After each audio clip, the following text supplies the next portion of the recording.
Hey, what's up? Dr. Taylor, Aspire Chiropractic. I want to do a new topic, if you will. This is the series, I didn't know chiropractic could do that. So, let's talk about your ears. Your ears, your head, your face. Hey, this is Texas. Let's talk about allergies, okay? How does chiropractic help with allergies? I mean, a bunch of different ways. But I want to get on one in particular. You know your ears have bones? This is a Pictionary question, if you will. Smallest bones in your body are in the ears, okay? So, right there, boop, quite clearly an ear. Now let's go on the inside. We've got our canal, like so, and we've got our eardrum there. So if we kind of blow this up, there's our eardrum.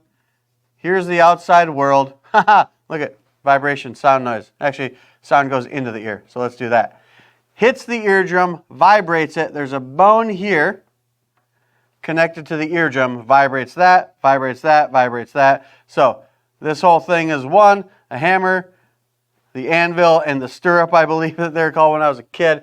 Hamate, incus, and stapes now. And what happens, hits these nerves, and these nerves go up into your brain, and that's where you process sound, okay? Cool, what's that have to do with chiropractic? So if we go back into this, there's also a whole bunch of other stuff happening in here. If we get into, basically into the skull, here's this whole big cavity here on the inside. There's your ear. We'll call this the entry point, if you will. That is the ear canal, and right there is your eardrum. Now, if we're looking here like this, we're looking at the front of the head. There's your nose. This is not to scale. But there is a tube that goes from your inner ear down into the back of your throat, okay? Like that.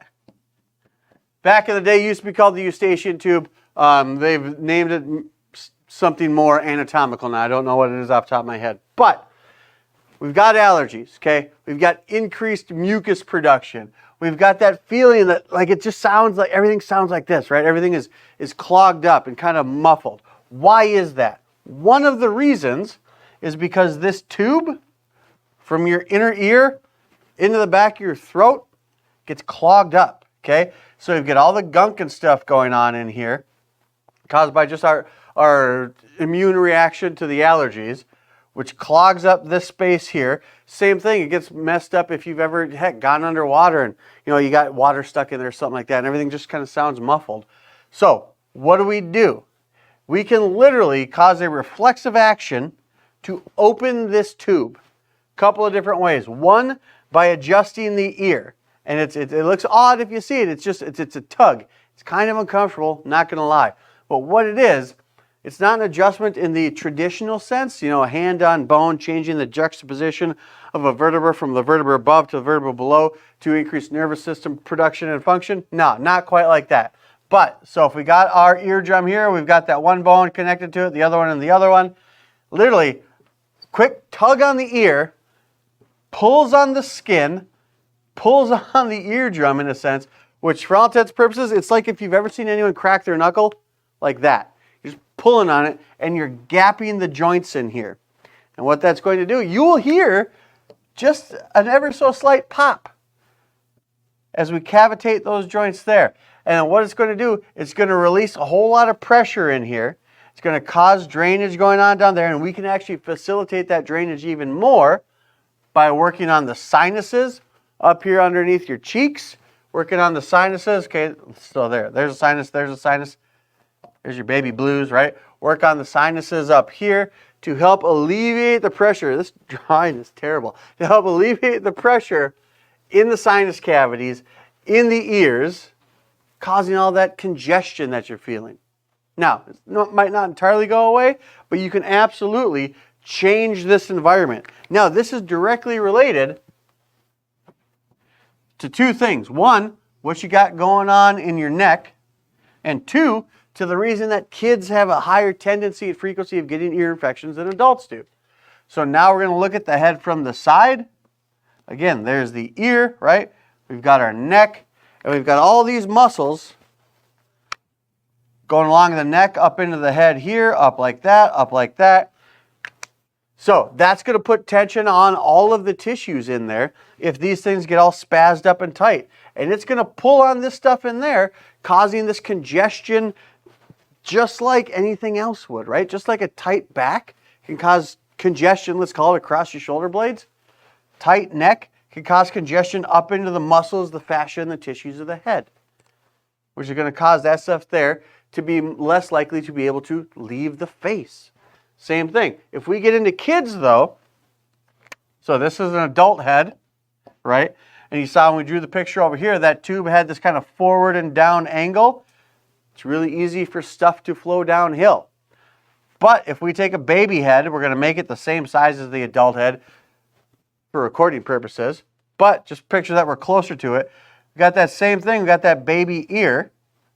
There you go. That's how you know it's a baby. But that tube, that eustachian tube there, doesn't have that angle. They've got a smaller, more compact head, and that tube is much more horizontal. Stuff doesn't drain well on a horizontal plane like it does on an incline like this. So all that gunk and stuff that will build up can't leave, especially if that tube right there is constricted. Same kind of thing here. They've got the same bones and muscles in the head and neck that we do, right? So if we team that up with the fact that, hey, we're trying to actually learn to hold our head up, so these muscles are a whole lot tighter than usual. Same thing, it's going to pull on all the tissues and all the surfaces in there, which is going to constrict that even more.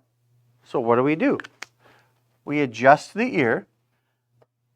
We encounter that reflex there in that tube, so that smooth muscle opens up, allows that stuff to drain better.